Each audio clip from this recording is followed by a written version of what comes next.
Louvado seja o nosso Senhor Jesus Cristo.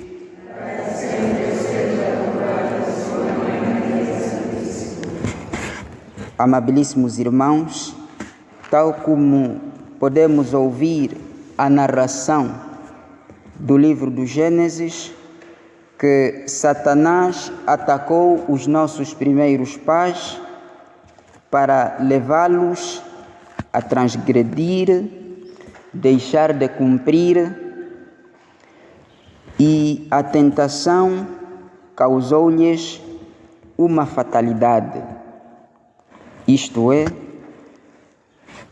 um desastre que resultou em morte. O tentador foi o diabo, que entrou na serpente. O plano de Satanás era arrastar os nossos primeiros pais ao pecado e assim colocar separação entre eles e Deus. Deste modo, o diabo foi desde o princípio um homicida e um grande realizador de maldades. A pessoa tentada foi a mulher. A técnica de Satanás foi criar uma conversa com ela, a Eva, enquanto se encontrava sozinha. Amabilíssimos irmãos, saibamos que existem muitas tentações perante as quais o facto de a pessoa estar a sós fornece uma grande vantagem ao tentador, ao passo que a comunhão entre os santos, entre os irmãos, cuida em grande medida da fortaleza e da segurança deles.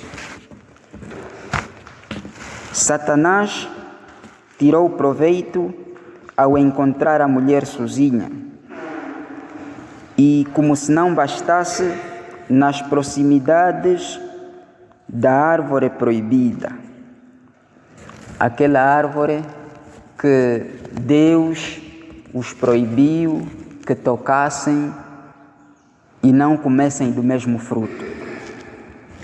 Satanás tentou Eva para que, através dela, destruísse Adão, o derrubasse. A sua técnica é nos tentar por meio das pessoas as quais não suspeitamos e por pessoas que possuam a maior influência sobre nós.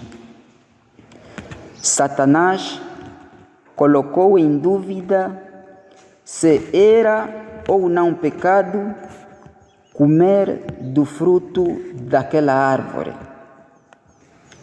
Não deixou o seu desígnio aparente no princípio, porém, formulou uma pergunta que parecia inocente. Portanto, aquele que deseja estar a salvo deve ter cuidado de não conversar com o tentador, com o demônio, pois este citou mal o mandamento, falando de forma irônica. Ironia, conforme nós sabemos, é o contrário da verdade. Lhes proibiram que não tocassem, mas então a serpente inverteu tudo, perguntando de forma inocente que não soubesse se é que poderiam tocar ou não.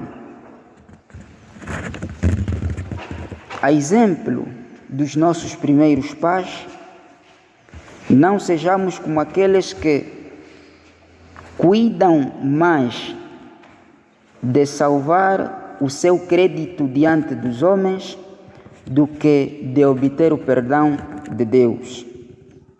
As desculpas que os homens dão para encobrir e diminuir a importância de seus pecados são vãs e caracterizadas por falta de seriedade.